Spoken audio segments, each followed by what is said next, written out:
The first thing I noticed when I opened my eyes was the ceiling. Not my wife's face. Not my son's voice.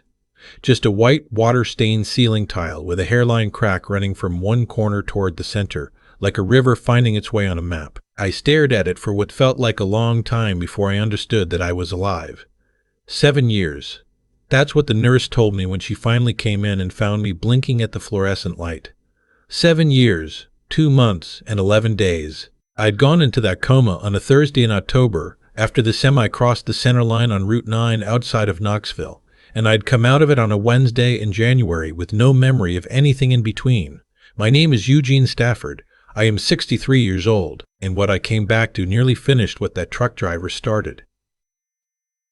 I had built Stafford Pines from the ground up. 31 years of work. It started as a 12-room bed and breakfast on 11 acres outside Gatlinburg, Tennessee, right at the edge of the national park where the fog sits heavy on the ridgeline every morning and the tourists come from everywhere to feel like they're somewhere else. I expanded the main house, added 16 private cabins, a dining hall, a small spa, and a conference center. By the time the accident happened, Stafford Pines was pulling in just under $4 million a year. It was mine. It was my son's inheritance. It was everything I had ever made with my hands and my time and most of my years. When I went into the coma, I had done what any man in my position would do. I had trusted my brother. His name is Stuart. He is 4 years younger than me and has spent most of his adult life being almost good at things. Almost a college graduate. Almost a successful contractor. Almost a decent husband, twice. Stuart had charm and a handshake that made people feel like they'd known him forever, and he had spent decades coasting on both. When I asked him to watch over the property and look after my son while I was recovering from the initial accident, before anyone knew how serious it was, he had put his hand on my shoulder and told me not to worry about a single thing. I should have known. I should have seen it then. But a man doesn't think the worst of his own brother. Or maybe he does think it, and he talks himself out of it, because the alternative is too ugly to sit with. My son's name is Patrick. He was 26 when the accident happened. He had been working alongside me at Stafford Pines since he was 16, learning every part of the operation from the kitchen to the booking system to the maintenance schedule. He knew that property the way some people know a person. He knew which cabin roof needed watching in a heavy rain and which trail marker had shifted after the last ice storm. He was going to take over from me one day, and we both knew it, and that knowledge sat between us like something warm. Patrick's mother, my wife Lorene, had passed 8 years before the accident. Breast cancer, caught too late. After she died, it was just the two of us, and that made everything at Stafford Pines feel more deliberate, more intentional. We were building something together, not just for profit, but because it was the thing we had left that connected us to her. She had loved those mountains. I didn't know any of what had happened while I was gone. Not at first. The hospital social worker came in 2 days after I regained consciousness and explained very gently that my brother had been named as my emergency medical proxy and had been managing my affairs. She said it in the careful way that people say things when they know the thing they're saying is going to break something. She handed me a folder of documents and left me alone with them. I read slowly. My hands weren't fully steady yet. My eyes got tired after a few minutes and I had to stop and rest them before I could continue. What Stuart had done was methodical. I'll give him that much. He hadn't been reckless about it. In the first year he had positioned himself as the estate manager, which was reasonable on its face. Then he had filed papers claiming that I had, prior to the accident, agreed to transfer operational control of Stafford Pines to him as a partnership arrangement. There was a document with my signature on it. I did not remember signing it because I had not signed it. But it was there, and it looked real. And the attorney who had processed it was a man named Cliff Bauer, who had an office in Sevierville and who, I would later learn, was a longtime friend of Stuart's from their years playing poker together on Tuesday nights. By year 3, Stuart had bought out a portion of my shares using a loan taken against the property itself. By year 5, he had refinanced twice and moved the operating accounts to a bank in Nashville where nobody knew me. By the time I woke up, Stuart owned 68% of Stafford Pines on paper, and my son Patrick was working as a groundskeeper. A groundskeeper. On the land his grandfather had cleared. On the land his father had built into something. I didn't go back right away. My physical recovery took another 6 weeks after I woke up. I had to relearn certain things. Balance, fine motor control, the way a full sentence felt in my mouth before it came out. My speech therapist was a young woman named Dana, who had a very calm voice and never once made me feel like I was taking too long. I will always be grateful for that. During those 6 weeks, I made calls. Quiet ones. I still had an old friend, a man named Gerald Foss, who had retired from practicing law but knew every attorney worth knowing in East Tennessee. Gerald came to see me at the rehabilitation center in Knoxville on a cold February afternoon, and we sat in the family lounge with bad coffee, and I told him everything I knew, which wasn't much yet, but was enough. Gerald looked at the documents I'd been given and was quiet for a while. Then he said, "Eugene, this is going to take some time to untangle." I told him I had been asleep for 7 years. I had time.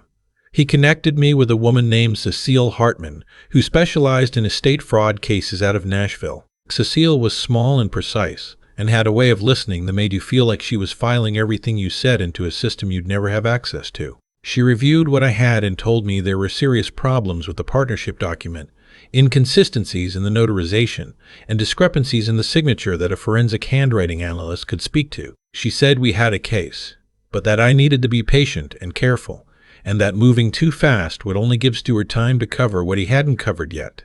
I agreed to be patient and careful. I had not agreed to stay away. I drove to Gatlinburg on a Saturday in March, not in my own truck, which I no longer had. In a rental, a gray Nissan that nobody would look at twice. I wore a jacket I'd bought at a Goodwill in Knoxville, and a cap I pulled low. I hadn't shaved in 3 weeks. 63 years old, thin from the hospital, moving a little slower than I used to. I didn't look like the man whose photograph was probably still in a frame somewhere in the main house. I drove through the gated Stafford Pines just after noon. It was still beautiful.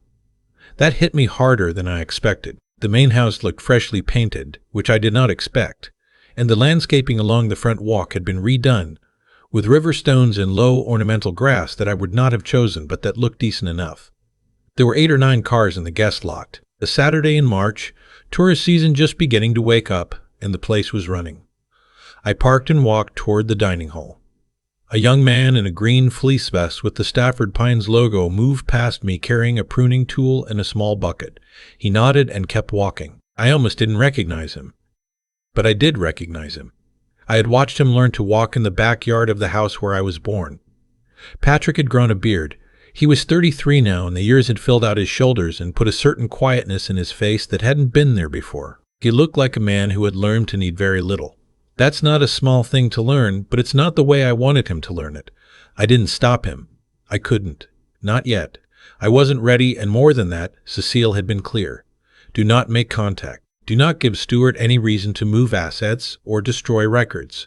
She needed 3 more weeks. I walked into the dining hall and sat at a table near the window. A server came and I ordered coffee.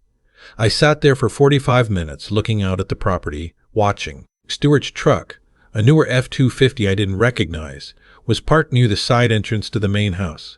The kitchen garden that Lorene had planted along the south wall of the dining hall was still there, still kept up, and something about that made my chest tighten in a way I hadn't anticipated. I paid for the coffee and left.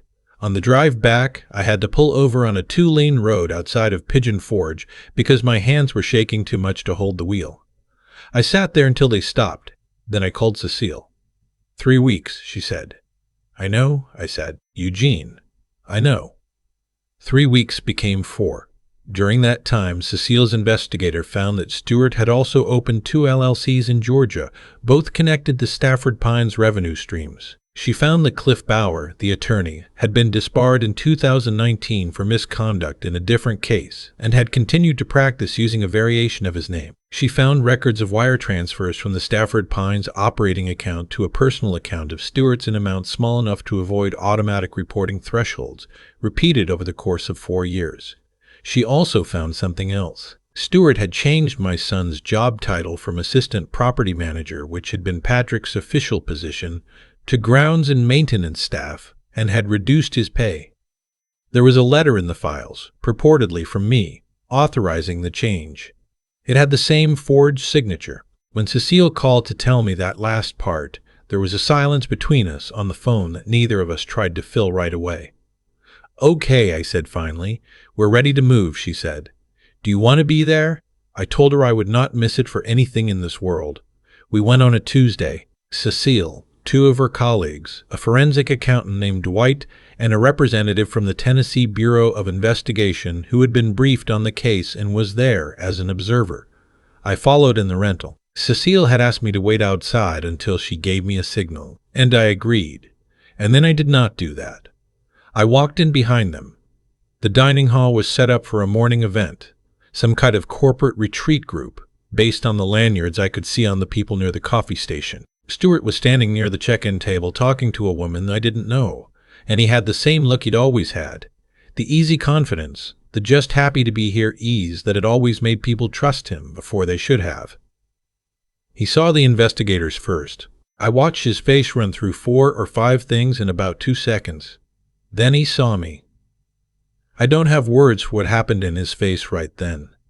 I have thought about it many times since, and I still don't have the right words for it. It wasn't just surprise. It was the look of a man who had built something on a foundation he believed was permanent, watching that foundation crack open from underneath. "Eugene," he said. His voice was almost steady. "Stuart," I said. He looked at the investigators, then back at me. He started to say something about a misunderstanding, about documents, about what we could work out, and Cecile touched his arm and said very calmly that he needed to stop talking and that he was welcome to call an attorney. They spent 4 hours going through the office files. I sat in the dining hall and drank coffee, better coffee than they'd been serving the last time I visited, and I watched the mountain through the window. A couple of the retreat guests gave me curious looks. I didn't explain anything to any of them. It was late morning when Patrick walked in. He was coming off a maintenance check, from the look of him, with a work order clipboard in his hand, and a smear of something on his jacket sleeve. He stopped when he saw the activity near the office hallway, and then one of the staff members said something to him that I couldn't hear, and he turned and looked around the room. He saw me. He stood completely still for a moment. I watched him take me in, the older face, the thinner frame, the cap, and then something shifted in his eyes, very slowly the way light changes in a room when a cloud moves. "Dad?" he said. It came out quiet, not a shout. Just that one word, barely loud enough for me to hear from where I was sitting. I stood up. I don't remember deciding to. My body just did it. He crossed the room faster than I expected, and we collided somewhere in the middle, and he was taller than me now, my son, and he held on like a man who has been at sea for a long time and finally has something solid under his feet. I held on too. I don't remember what either of us said for a while. I know I was crying because the shoulder of his jacket was wet when he finally stepped back and looked at me. "I thought you were gone," he said. "I know," I said. "I wasn't. Stuart told us." He stopped. He looked toward the hallway where the investigators were working. "I know what Stuart told you," I said. "We're dealing with that today. There is a particular grief in having to explain to your child that the person they trusted in your absence used that trust as a resource." Patrick listened to the short version of what I told him, standing there in the dining hall, and I watched him process it with the same quiet steadiness I had seen in him through the window that Saturday in March. He didn't explode. He didn't fall apart. He nodded slowly, and then he said, "I always felt like something was wrong, but I didn't know what to do with that." I put my hand on his shoulder. "You didn't have to know," I said. "That was never supposed to be yours to figure out." Stuart was escorted from the property that afternoon. His attorney, a real one, showed up about 2 hours in. The TBI representative took copies of the financial records and the fraudulent documents. Cecile told me on the way out that the civil case was strong and that the criminal fraud referral was very likely to go forward. She did not make promises, because she is a careful person and doesn't make promises she can't keep. But she said, with something approaching satisfaction, that she had rarely seen a paper trail this clear. The recovery of the property took 8 months through the courts. Stuart contested everything, which Cecile had expected and prepared for. The forensic handwriting analyst confirmed the signatures on both the partnership document and the letter, reclassifying Patrick's position were inconsistent with my known signature samples, which the hospital had on file from admissions documents I'd signed the day before the accident. Cliff Bauer, despite no longer being licensed to practice, faced his own separate proceeding. On the day the court issued the final order returning full ownership of Stafford Pines to me, I was sitting in Cecile's conference room in Nashville. She slid the document across the table and I read it once, and then I sat back and looked at the ceiling for a while, which I have apparently developed a habit of doing. I signed where she indicated.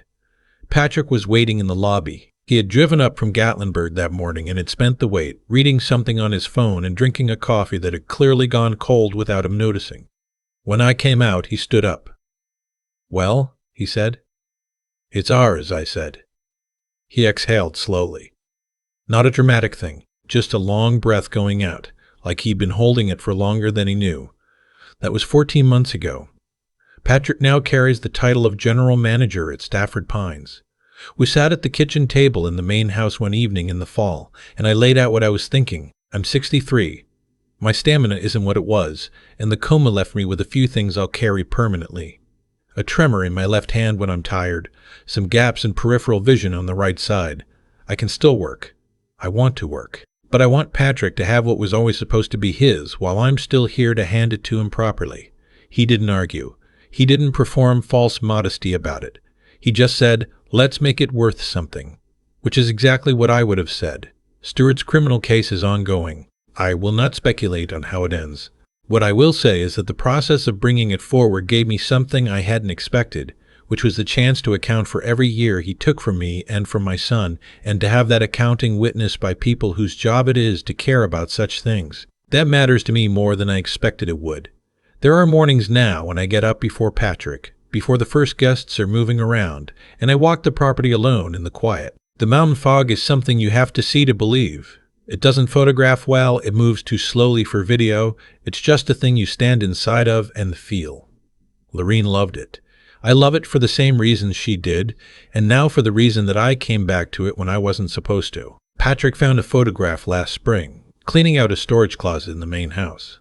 It was a photo of the two of us taken when he was maybe 8 years old, standing on the front porch of the original building before we expanded. I'm holding a level and he's holding the other end of a tape measure, and we're both looking at something off camera, something we were trying to figure out together. I don't remember who took the picture. Lorene, probably. It's on the mantel in the main house now. The guests sometimes ask about it.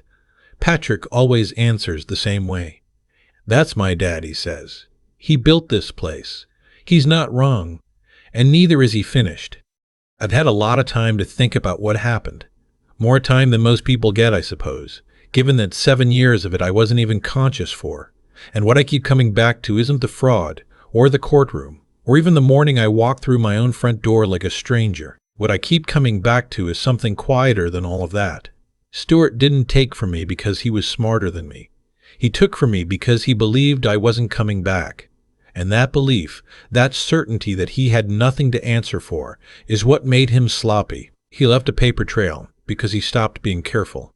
He stopped being careful because he stopped being afraid. And a man who stops being afraid of consequences has already started the process of destroying himself. I didn't have to do much, in the end. I just had to survive long enough to show up.